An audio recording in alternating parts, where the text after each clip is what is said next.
بسم اللہ الرحمن الرحیم۔ تاریخ دنیا میں بہت سے ایسے بادشاہ گزرے ہیں جن کو ان کے مال و دولت اور بادشاہت کے نشے نے مغرور بنا دیا، اور جب وہ اس نشے میں پوری طرح گر گئے تو غرور اور تکبر کی انتہا تک پہنچ گئے اور خدائی کے جھوٹے دعوے کرنے لگے۔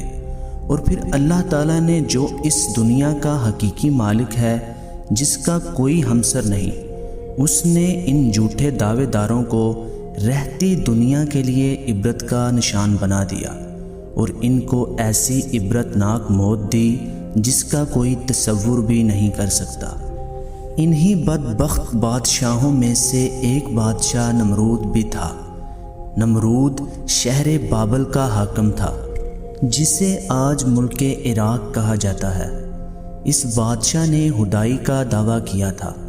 اس کا نام نمرود بن کنان بن قوس بن سام بن نوح تھا۔ دنیا میں صرف 4 ایسے بادشاہ گزرے ہیں جنہوں نے پوری دنیا پر حکمرانی کی ہے، جن میں سے 2 بادشاہ مسلمان اور 2 کافر تھے۔ مسلمان بادشاہوں میں حضرت سلیمان علیہ السلام اور حضرت ذوالقرنین، اور کافر بادشاہوں میں نمرود اور دوسرے کا نام بہت نصر تھا۔ روایات میں آتا ہے نمرود نے پوری دنیا پر کئی سالوں تک حکومت کی اور یہ بڑا جابر اور ظالم بادشاہ تھا۔ اس کے دور کے اندر بت پرستی عام تھی۔ لوگ اللہ تعالیٰ کی وحدانیت کو نہ مانتے تھے اور بتوں کی پوجا کیا کرتے تھے، اور نمرود بھی اپنی پرستش کروایا کرتا تھا، یعنی خدائی کا دعویٰ کیے بیٹھا ہوا تھا۔ یہ ظالم خود کو خدا کہلواتا اور لوگوں کو اپنی پوجا کرنے کا حکم دیتا۔ اس بدبخت قوم کی طرف اللہ تعالیٰ نے اپنے پیارے پیغمبر حضرت ابراہیم علیہ السلام کو بھیجا۔ کفر و شرک اور بت پرستی کے اس دور کے اندر حضرت ابراہیم علیہ السلام وہ واحد شخص تھے جو اللہ تعالیٰ عز و جل پر ایمان رکھتے تھے اور بتوں کے بجائے اللہ تعالیٰ کو حقیقی خدا مانتے تھے۔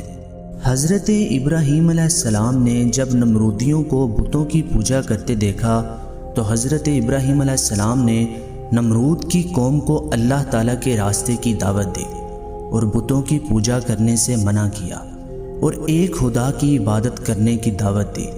لیکن یہ قوم جو پوری طرح کفر و شرک میں گر چکی تھی، نہ مانی اور اپنی سرکشی میں آگے بڑھتی چلی گئی۔ ایک روز نمرود اور اس کی قوم ایک تقریب میں مصروف تھے، اور جہاں سارے بت رکھے ہوئے تھے وہاں کوئی بھی موجود نہ تھا، یعنی بت کدہ بالکل خالی پڑا ہوا تھا۔ حضرت ابراہیم علیہ السلام نے موقع کا فائدہ اٹھایا اور خاموشی سے اس بت کدے کے اندر داخل ہو گئے اور سب سے بڑے بت کو چھوڑ کر باقی سارے بتوں کے ٹکڑے ٹکڑے کر دیے اور کلہاڑا بڑے بت کے کندھے پر رکھ دیا۔ جب نمرودی واپس آئے تو اپنے بت کدے کی تباہی دیکھ کر ہکے بکے رہ گئے۔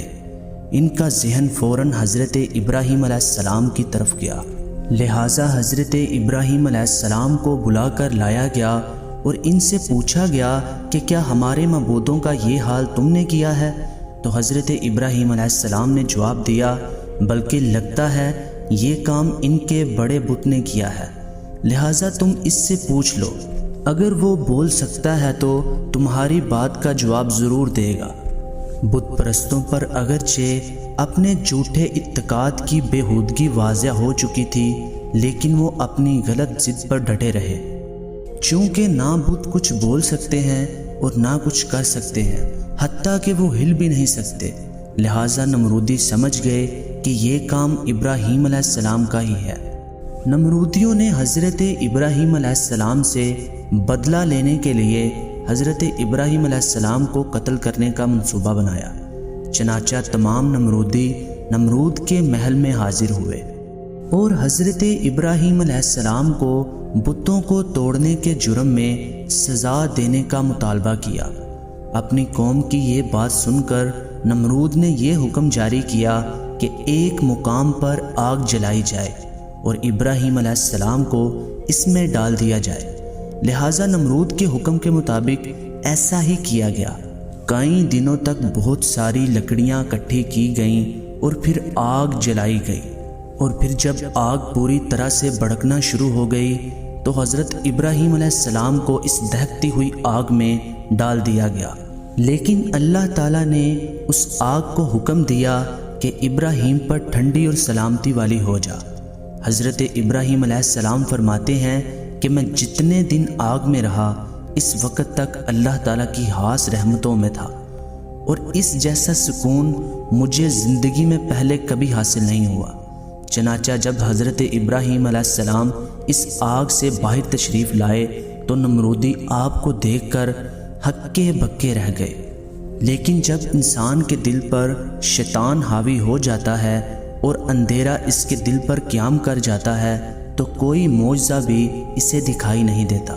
لہٰذا وقت گزرتا گیا اور حضرت ابراہیم علیہ السلام نمرودیوں کو اللہ تعالیٰ کی وحدانیت کی دعوت دیتے رہے۔ جب نمرود کو بار بار یہ بات پتہ چلتی رہی تو ایک دن اس نے تنگ آ کر حضرت ابراہیم علیہ السلام کو محل میں طلب کیا اور کہنے لگا کہ تم کس خدا کی عبادت کرتے ہو؟ تو حضرت ابراہیم علیہ السلام نے فرمایا، میں اس خدا کی بات کرتا ہوں جو زندگی اور موت دیتا ہے۔ یہ سنتے ہی اس حبیث نے تحش میں آ کر خدائی کا دعویٰ کر دیا اور کہنے لگا، یہ کون سا مشکل کام ہے، یہ تو میں بھی کر سکتا ہوں۔ اس بدبخت نے 2 قیدیوں کو بلوایا جن کو سزائے موت دی جانی تھی، لہٰذا اس نے ایک کو آزاد کر دیا اور ایک کو قتل کر دیا، اور حضرت ابراہیم علیہ السلام سے کہنے لگا، دیکھو ایک کو میں نے زندگی دے دی اور ایک کو میں نے موت دے دی، اور کہنے لگا اب بتاؤ کون ہے خدا؟ تب حضرت ابراہیم علیہ السلام نے سوچا کہ جواب ایسا دیا جانا چاہیے جو اسے چپ کرا دے۔ حضرت ابراہیم علیہ السلام نے کہا، میرا خدا وہ ہے جو سورج کو مشرق سے نکالتا ہے اور مغرب میں غروب کرتا ہے۔ اگر تو سچا خدا ہے تو سورج کو مغرب سے نکال کر دکھا۔ چنانچہ حضرت ابراہیم علیہ السلام کی یہ بات سن کر نمرود کا چہرہ زرد پڑ گیا، یعنی وہ ہکا بکا رہ گیا اور لاجواب ہو گیا۔ جیسا کہ اللہ تعالیٰ قرآن پاک میں فرماتے ہیں کہ کیا تم نے اس شخص کے حال پر غور نہیں کیا جس نے ابراہیم سے جھگڑا کیا تھا؟ جھگڑا اس بات پر کہ ابراہیم کا رب کون ہے، اور اس بنا پر کہ اس شخص کو اللہ تعالیٰ نے حکومت دے رکھی تھی۔ جب ابراہیم نے کہا کہ میرا رب وہ ہے جس کے اختیار میں زندگی اور موت ہے، تو اس نے جواب دیا، زندگی اور موت میرے اختیار میں ہے۔ ابراہیم نے کہا، اچھا اللہ سورج کو مشرق سے نکال سکتا ہے، تو ذرا مغرب سے نکال کر دکھا۔ یہ سن کر وہ منکر حق ششدرا رہ گیا، مگر اللہ تعالیٰ ظالموں کو راہ راست نہیں دکھایا کرتا۔ لہٰذا جب نمرود سے کچھ نہ بن پڑی تو کہنے لگا کہ اگر تیرا خدا سچا ہے تو اسے کہہ کے اپنی فوج بھیجے اور میرے ساتھ جنگ کرے۔ اتنا ہی کہنا تھا کہ حضرت جبرائیل علیہ السلام تشریف لائے اور حضرت ابراہیم علیہ السلام سے کہا، اللہ تعالیٰ کا لشکر تیار ہے۔ لہٰذا حضرت ابراہیم علیہ السلام نے نمرود سے کہا کہ میرے خدا کا لشکر تیار ہے۔ یہ بات سنتے ہی نمرود نے اپنی فوج کو جمع کیا اور کہنے لگا، کہاں ہے تیرے خدا کا لشکر؟ اتنی ہی بات کرنی تھی کہ اللہ تعالیٰ نے اس مغرور اور بدبخت شخص کو شکست دینے کے لیے سب سے چھوٹی اور حقیر چیز یعنی مچھروں کا کثیر تعداد میں ایک لشکر بھیجا۔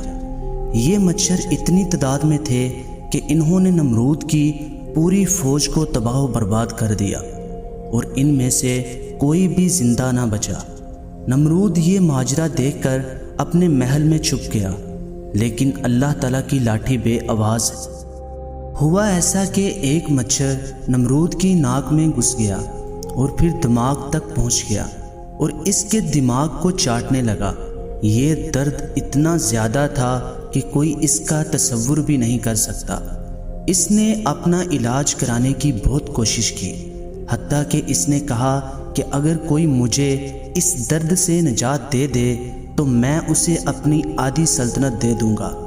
کئی کوششیں کی گئیں لیکن کچھ فائدہ حاصل نہ ہوا۔ بالآخر یہ بدبخت تڑپ تڑپ کر مر گیا نہ اس کا مال اسے بچا سکا اور نہ ہی اس کی بادشاہت باقی رہی۔ اللہ تعالیٰ نے اس مغرور انسان اور اس کی فوج کو خاک میں ملا دیا۔